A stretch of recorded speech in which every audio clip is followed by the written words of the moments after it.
Bismillahirrahmanirrahim. Assalamualaikum warahmatullahi wabarakatuh. Selamat pagi, salam sejahtera bagi kita semuanya. Om Swastiastu, Namo Buddhaya, salam kebajikan. Yang saya hormati Menteri PUPR beserta seluruh menteri yang hadir, Kapolri, Jaksa Agung, Kepala BPKP,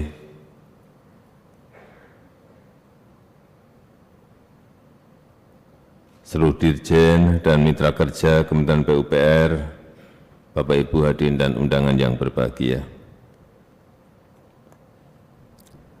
Saya nggak tahu tadi di dalam video tadi yang komentar kok anak band semuanya. Ada Ahmad Albar, ada Ari Lasso, Padi, karena Menteri PUPR-nya memang drummer. Jadi kalau yang komentar anak band ya sama-sama anak band.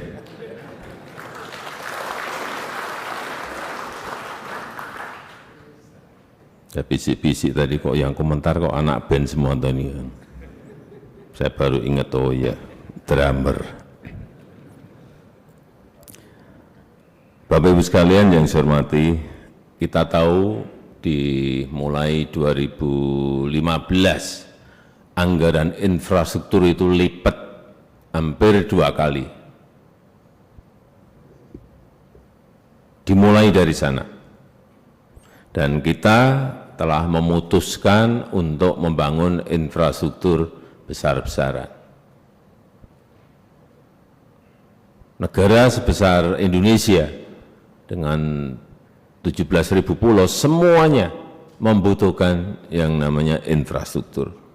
Infrastruktur konektivitas berupa jalan, pelabuhan, airport, semuanya dibutuhkan. Infrastruktur dalam rangka penyediaan air dimulai, baik bendungan, irigasi, dan juga infrastruktur yang berkaitan dengan pelayanan. Rumah sakit, sekolah, pasar, rakyat, semuanya juga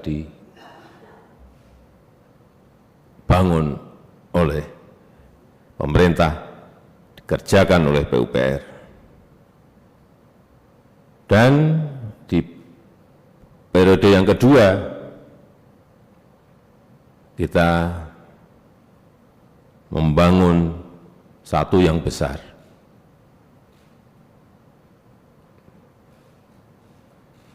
Proyek terbesar, yaitu IKN Nusantara. Untuk apa kita prioritaskan infrastruktur? Yang pertama dalam rangka efisiensi biaya logistik. Ini penting sekali. Dalam rangka kita berkompetisi, dalam rangka kita bersaing dengan negara-negara lain, efisiensi biaya logistik ini sangat penting. Sehingga akan mempengaruhi daya saing investasi negara kita.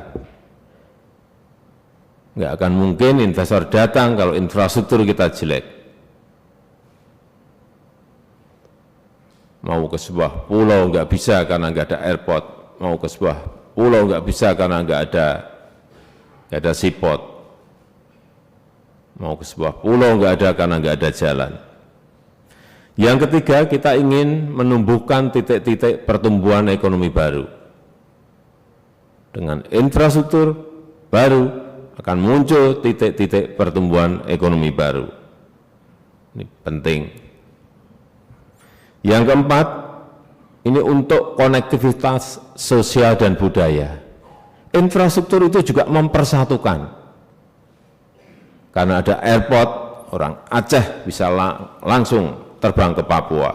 dari Papua terbang ke Jawa, dari Jawa bisa terbang ke Kalimantan dan Sulawesi. Fungsinya sekali lagi juga mempersatukan. Dan yang paling penting saya melihat dalam hal indeks infrastruktur kita ini memang saat itu di 2014 saya melihat kita memang masih tertinggal. Dalam IMD, Global Competitiveness Index, bidang infrastruktur, kita saat itu di peringkat 54. Saat ini masuk ke peringkat 51. Artinya meningkat meskipun juga belum melompat. Kita ini kerja keras dalam bidang infrastruktur, betul-betul kerja keras. Perubahannya kelihatan, tetapi sekali lagi peningkatan Global Competitiveness Index kita masih di angka 51. Ya, naik dari 54 ke 51. Ya, kenaikan itu karena kita membangun seperti yang tadi disampaikan oleh Pak Menteri PU. Ada 42 bendungan yang telah selesai dan nanti mungkin ada tambahan 15 atau 17 lagi bendungan di tahun 2024. Irigasi dibangun untuk 1,2 juta hektar. Jalan tol, ada tadi Pak Menteri PU sampaikan 2.143 km.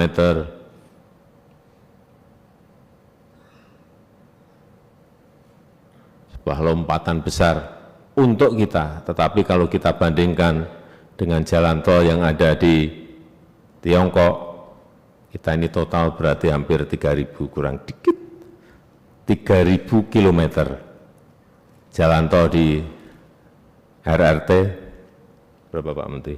Ada yang tahu?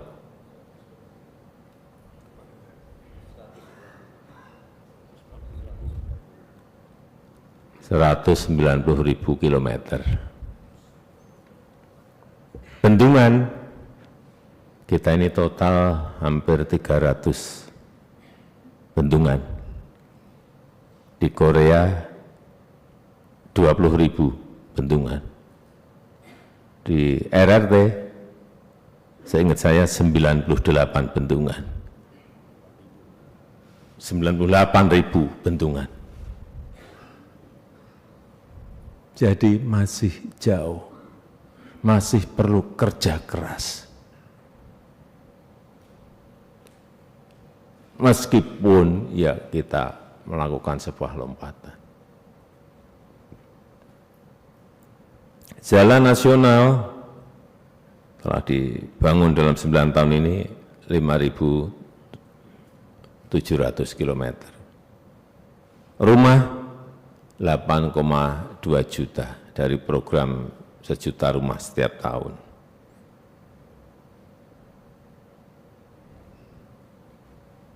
Lintas batas, saya nggak tahu ada Mata Ain, Sko, lalu Tikong, dan lain-lainnya. Semua kita apa.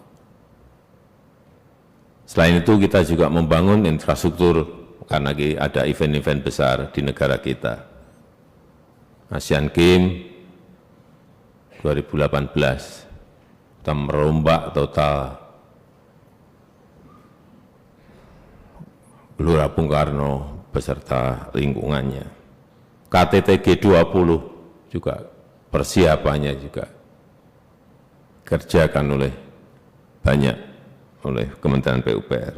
KTT ASEAN di Jakarta dan juga pembangunan destinasi wisata baru, misalnya di Labuan Bajo, di Mandalika, dan di tempat-tempat lainnya.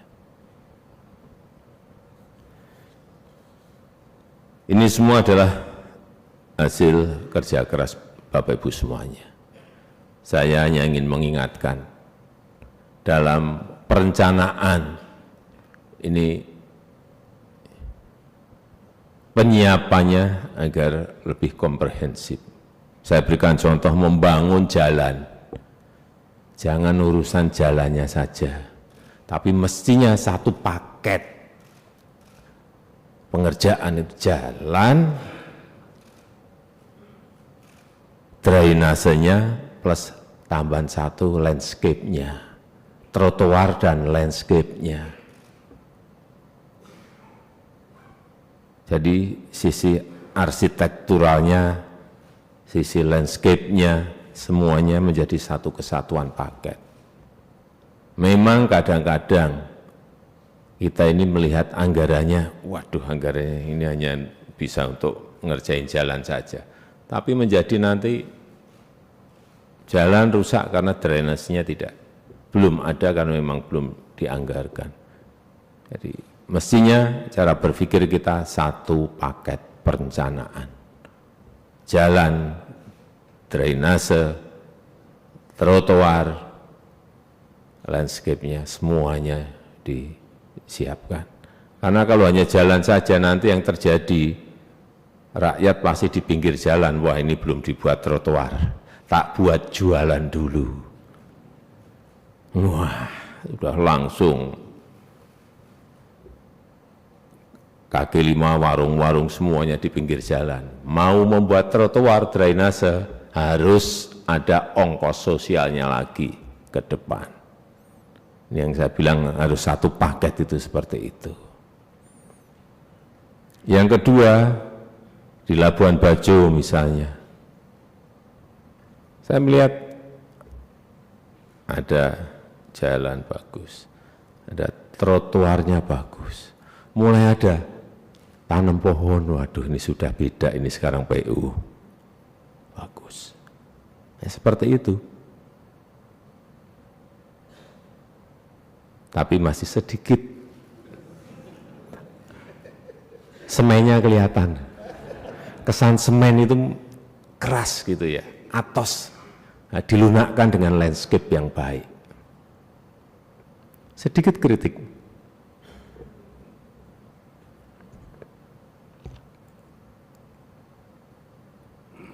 Saya rasa kemudian di kecepatan juga sangat baik. Kementerian PUPR itu biasanya paling mendahului di dalam pengerjaan realisasi anggaran. Januari itu pasti sudah mulai, karena kontraknya sebelum. Itu yang saya lihat, dibanding dengan kementerian yang lain. Selalu mendahului, itu yang bagus. Januari sudah langsung mulai. Itu yang sebetulnya sudah saya tekankan kepada kementerian yang lain untuk niru PUPR.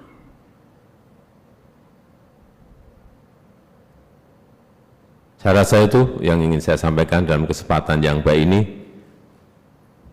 Selamat memperingati Hari Bakti PU yang ke-78. Dirgahayu PUPR. Terima kasih. Wassalamualaikum warahmatullahi wabarakatuh.